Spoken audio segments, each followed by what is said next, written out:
বন্ধুরা, গতকাল ২৮ তারিখে কিন্তু ১৩,৮৯৬টি পেমেন্ট সফল হয়েছে। আপনারা যারা অনেকেই এই ধরনের প্রবলেম ফেস করছেন যে গতকাল পেমেন্ট নিয়ে অনেক ঝামেলা করতেছিল, এটা কিন্তু গতকাল রাত ৭টা থেকে কিন্তু এটা মোটামুটি সার্ভারটা ক্লিয়ার হয়ে গেছে।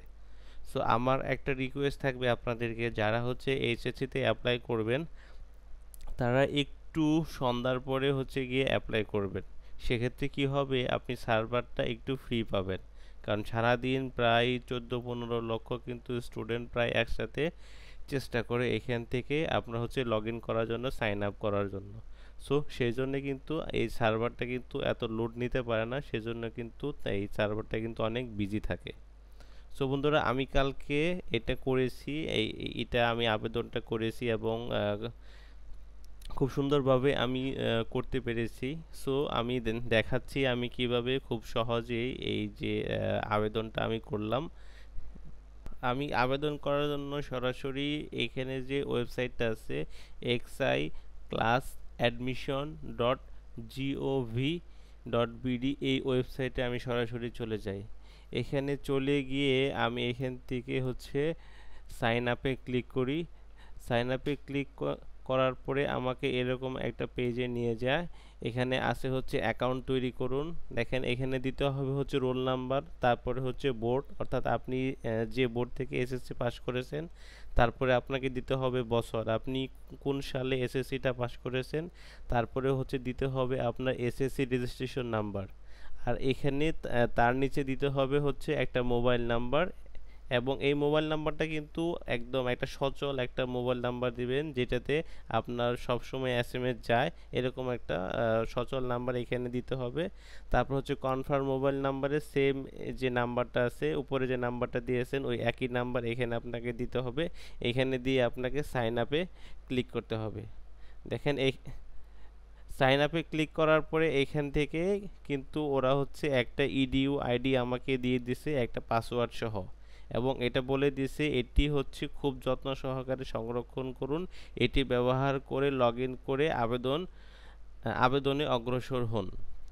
অর্থাৎ আপনার যে ইডিইউ আইডি এবং হচ্ছে পাসওয়ার্ড, এটা দিয়েই কিন্তু আপনাকে এই যে ওয়েবসাইটে লগ ইন করে আপনাকে কিন্তু এই যে কলেজ চয়েস দিতে হবে এবং এটার আবেদন করতে হবে।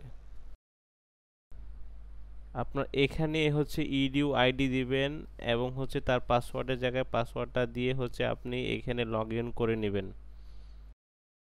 আপনি লগ ইন করার পরে এরকম একটা প্রোফাইল দেখতে পারবেন। তারপর হচ্ছে বাম দিকে আপনার হচ্ছে যে আপনার প্রোফাইলের ড্যাশবোর্ড দেখতে পাবেন। এখন আবেদন করার জন্য আপনাকে আবেদন ফিটা দিতে হবে। আবেদন ফি দেওয়ার জন্য আপনি যে উপরে লেখা আছে বাম পাশে আবেদনের উপরে ক্লিক করবেন, তারপরে ওইখানে লেখা আছে আবেদন ফি জমা দিন, এটার উপরে ক্লিক করবেন। তারপরে আপনাকে পেমেন্ট পেজে নিয়ে যাবে। আপনি এখান থেকে দুইভাবে পেমেন্ট করতে পারবেন, একটা হচ্ছে সোনালী ব্যাংক পিএলসি অথবা এসএসএল কমার্স। সো আমি হচ্ছে সোনালী ব্যাংক এই পিএলসির মাধ্যমে হচ্ছে পেমেন্টটা করব।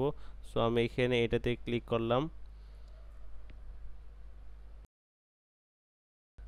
তারপরে আপনাকে এরকম একটা পেজে নিয়ে যাবে। আপনি এখান থেকে অনেকগুলো ইনফরমেশন আপনি দেখতে পাবেন। তারপরে দেখেন এখানে পেমেন্ট করার জন্য এখানে অনেকগুলো অপশন আছে। তবে আপনি এখানে হচ্ছে 6 মিনিটের মতো সময় পাবেন।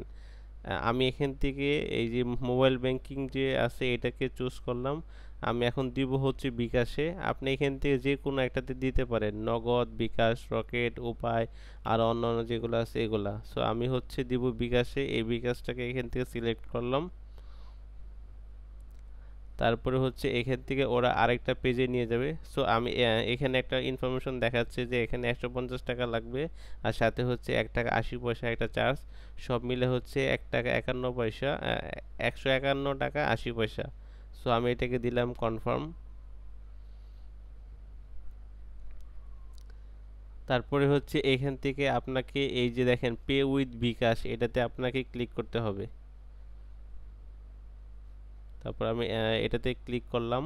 এটাতে ক্লিক করার পরে আপনাকে বিকাশের একটা পেজে নিয়ে যাবে। তারপর হচ্ছে এখান থেকে আপনি আপনার বিকাশ নাম্বারটা দিয়ে এখানে কনফার্মে ক্লিক করবেন। সো আমি এখানে আমার নাম্বারটা দিয়ে দিচ্ছি। তারপরে আপনার হচ্ছে আপনার যে বিকাশ নাম্বার, ওই নাম্বারে একটা ভেরিফিকেশন কোড যাবে। আপনি এখান থেকে আপনার ভেরিফিকেশন কোডটা এখানে দিয়ে তারপর হচ্ছে এখানে কনফার্মে আপনি ক্লিক করবেন। তারপরে হচ্ছে আপনার বিকাশের যে পিন নাম্বার আছে, আপনার পার্সোনাল পিন, ওই পিন নাম্বারটা দিয়ে এখানে হচ্ছে কনফার্ম করতে হবে।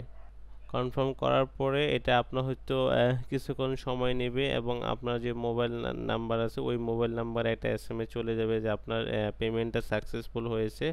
তারপরে হচ্ছে আপনাকে ওরা দেখাবে এই পেমেন্টটা হয়তো আধা ঘন্টার মধ্যে আপডেট হবে অথবা সাথে সাথে আপডেট হবে। দেখতে পাচ্ছেন আমার এই যে পেমেন্টটা সাকসেসফুল হয়েছে। এখন হচ্ছে আমি কি করব, কলেজের যে পছন্দক্রম আছে ওইটাকে আমি ইনপুট করব। এখন কলেজে আবেদন করার জন্য এখানে বাম পাশে যে আবেদন লেখা আছে ওইখানে চলে যাবেন। তারপরে হচ্ছে এখানে আবেদন করুনে ক্লিক করবেন। ক্লিক করার পরে এখানে দেখেন আপনার একটা ফর্ম দেখতে পাবেন। এখন শুরুতেই একটা জিনিস আমরা দেখতে পাচ্ছি হচ্ছে যে এখানে কোটা নির্বাচন। আপনি আপনার যদি কোনো কোটা থাকে, এখানে হচ্ছে যে ফ্রিডম ফাইটার কোটা দেওয়া আছে। আপনার যদি মুক্তিযোদ্ধা কোটা থাকে তাহলে আপনি এটাকে টিক দিবেন, আর না হলে এটাকে টিক দেওয়ার দরকার নেই। তারপরে হচ্ছে এখান থেকে আপনি আপনার কলেজটাকে নির্বাচন করতে পারবেন, অর্থাৎ আপনি যে যে কলেজে আবেদন করতে চাচ্ছেন ওই কলেজে আপনি এখান থেকে সিলেক্ট করতে পারবেন। তবে আমার একটা আপনাদেরকে মানে একটা উপদেশ হচ্ছে, আপনার আগে থেকে আপনার একটা খাতার ভিতরে লিখবেন আপনি যে 10টা কলেজ বা যে 5টা কলেজ চয়েস দিতে চান, কোন কলেজটাকে আগে রাখবেন, এইভাবে লিখে আপনি সুন্দর করে একটা খাতার ভিতরে নোট করবেন। নোট করার পরে আস্তে আস্তে আপনি এই সবগুলা কলেজ হচ্ছে এখান থেকে ইনপুট দেবেন। মতো যে কলেজগুলো দিব এগুলো সুন্দরভাবে ইনপুট করার পরে আপনার একটা লিস্ট পাবেন। এখানে ডান দিকে দেখেন আপনি এখানে যতগুলা কলেজ চয়েস দিয়েছেন সবগুলার উপর থেকে নিচ পর্যন্ত একটা লিস্ট পাবেন। এখন উপরে 1 নাম্বারটা হচ্ছে আপনি শুরুতে দিয়েছেন, আস্তে আস্তে কিন্তু সবগুলা নিচের দিকে চলে গেছে। এখন আপনি যদি কোনো কলেজ যদি আপনি ধরেন হচ্ছে যে কলেজটা 2 নাম্বার আছে ওইটাকে আপনি 1 নাম্বার দিতে চান, তাহলে কিন্তু এই যে ডান পাশে যে অ্যারো চিহ্ন আছে এই অ্যারো চিহ্ন দিয়ে আপনি এটাকে চেঞ্জ করতে পারবেন। অর্থাৎ যদি উপরেরটাকে নিচে আনতে পারবেন, নিচেরটাকে আপনি উপরে নিতে পারবেন। এবং আপনি এই যে চেঞ্জটা কলেজের যে আপনার পছন্দের যে চেঞ্জটা আপনি এটা 11 তারিখ পর্যন্ত 11 জুন পর্যন্ত আপনি করতে পারবেন। এবং আপনি কিন্তু এটা 5 বারের মতো সুযোগ পাবেন, আপনি কিন্তু 5 বারের বেশি এটা করতে পারবেন না। সো একটু সাবধান এবং এই জায়গাটা খুবই সেন্সিটিভভাবে আপনি এখান থেকে ক্লিক করবেন। কলেজ চয়েস দেওয়া শেষ হয়ে গেলে এখানে আবেদন সাবমিট বাটনে ক্লিক করুন, তারপরে ঠিক আছে তে ক্লিক করুন। তারপরে কি হয়ে যাবে, আপনার কলেজের আবেদনটা কিন্তু চলে যাবে। অর্থাৎ আপনার এই কলেজের আবেদনটা আপনার প্রক্রিয়াটা শেষ হয়ে গেছে। এখন আপনি যদি মনে হয় যে কোনো কলেজে ভুলে গেছেন 1 নম্বরে দিতে, অথবা পরবর্তীতে আপনি চেঞ্জ করতে পারবেন, আপনি কিন্তু পরবর্তীতে চেঞ্জ করার জন্য এখানে এই যে আবেদন আপডেট করুন এই বাটনে ক্লিক করে কিন্তু আপনি আপনার যে আছে কলেজে যে পছন্দক্রম আছে আপনি কিন্তু এটাতে চেঞ্জ করতে পারবেন। সো আবেদন শেষ হয়ে গেলে আপনার এখান থেকে আপনি লগ আউট করে বের হয়ে যাবেন।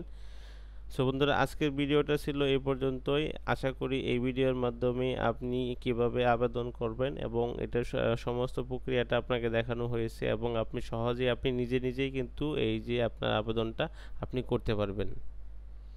সো বন্ধুরা, আমি আশা করি আপনারা সবাই খুব যদি ভিডিওটি না বুঝতে পারেন তাহলে অবশ্যই ভিডিওটি আবার দেখবেন, তাহলে কিন্তু সমস্ত বিষয় আপনি কিন্তু পরিষ্কার হয়ে যাবেন। তবে একটা বিষয় মাথায় রাখবেন, আপনি হচ্ছে যে দিনের বেলা যদি করতে যান সেক্ষেত্রে আপনার হচ্ছে সিস্টেমটা কিন্তু অনেক সময় ডাউন থাকতে পারে।